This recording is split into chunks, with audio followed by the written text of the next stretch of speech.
మీ ప్రార్థన చాలా శక్తివంతమైన దైవ జనాంగమా, తల్లి కూతురు ఇంటి దగ్గర కలిసి మీ గ్రామం కొరకు ప్రార్థన చేయడం ప్రారంభించండి. మీ వీధుల కోసం ప్రార్థన చేయడం ప్రారంభించండి. మీ అన్నదమ్ములు అక్కచెల్లు బాగారు పిల్లల కొరకు ప్రార్థన చేయడం మొదలు పెట్టండి. నువ్వు ఎక్కడుంటే అక్కడ వారి కొరకు ప్రార్థన చేయడం మొదలు పెట్టండి. ప్రార్థన చేయడానికి ప్రతి మనిషికి అవకాశం ఉంది. సువార్త ప్రకటించడానికి అవకాశం లేని రోజునివి. మేము ఉదయకాల సమయంలో ఇదిగోండి ఈ సముద్ర తీర ప్రాంతంలో పల్లి ప్రాంతాల్లో తిరిగాం. అటు కావల నుంచి సింగరాయకొండ గంజాం వరకు కూడా పల్లెకాల గ్రామాల్లో మందిరాలు లేవు, సహవాసాలు లేవు. సువార్త ప్రకటిస్తే లోపలికి రాణించట్లేదు. వాళ్ళ కొరకు ఎవరు బర్ర పెడతారు?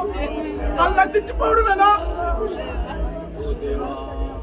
సింగరాయకొండ మండలము ఈ పరిసర ప్రాంతాల్లో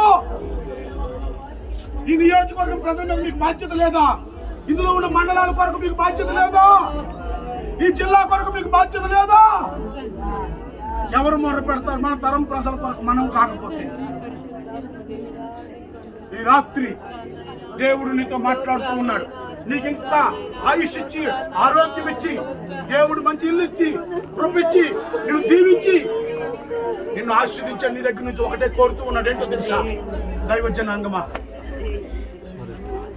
ప్రజల రక్షణ కొరకు నువ్వు మొర పెడతావని, నశించిన వారి కొరకు నువ్వు విజ్ఞాపన చేస్తావని, వారి నరకం వెళ్ళిపోకుండా నువ్వు అడ్డుపడతావని, దేవుని కోపము చల్లార్చడానికి నువ్వు మోసేలాగా అడ్డం పడతావని, దానియేలులాగా ఒక నీతిమంతుడులాగా, నోవాహులాగా ఒక నీతిమంతుడులాగా, యోబులాగా ఒక నీతిమంతుడులాగా, నీ కుటుంబ పక్షాన, నీ జనాంగం పక్షాన, నీ జాతి పక్షాన ఎస్తేరు అడ్డం పడిపోయింది. రాజు జారీ చేసినటువంటి ఆజ్ఞకు వ్యతిరేకముగా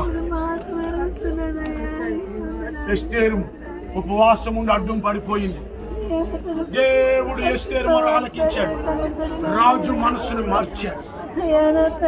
దైవ జనాంగమా, నువ్వు ప్రార్థన చేస్తే సంఖ్యలు విడిపోవును గాక, బతుకాలు తొలగిపోవును గాక, ప్రతి కట్లు తెగిపోవును గాక. ప్రార్థన. పరమ తండ్రి, మీ నామానికి వందనాలు. అందరి చేతులు పైకెత్తండి. ఇప్పుడు అందరి చేతులు పైకెత్తండి. పరమ తండ్రి, నీ నామానికి వందనాలు. మా ప్రాంతాన్ని రక్షించండి, మా ప్రజలను రక్షించండి, మా బంధువులను రక్షించండి, నా గర్భఫలమును రక్షించండి, నా ఇరుగు పొరుగు వాళ్ళని రక్షించండి, మా గ్రామాలను రక్షించండి.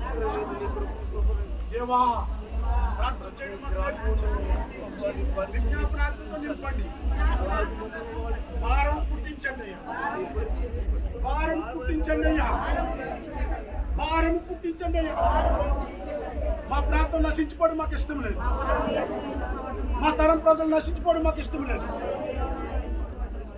సంపూర్ణ భక్తియు, మాన్యతయు, సుఖమును, సౌఖ్యంగా జీవించలాగున రాజుల కొరకు, అధికారుల కొరకు, ప్రజలందరి కొరకు ప్రార్థన, విజ్ఞాపన, యాచన చేయడం నీ చిత్తమని చెప్పావు ప్రభువా. దేవా, ప్రార్థనా పరుడికి ఎన్ని ఆశీర్వాదాలు ఉన్నాయో అవన్నీ నా ఇంటికి వచ్చును గాక. నేను సంపూర్ణ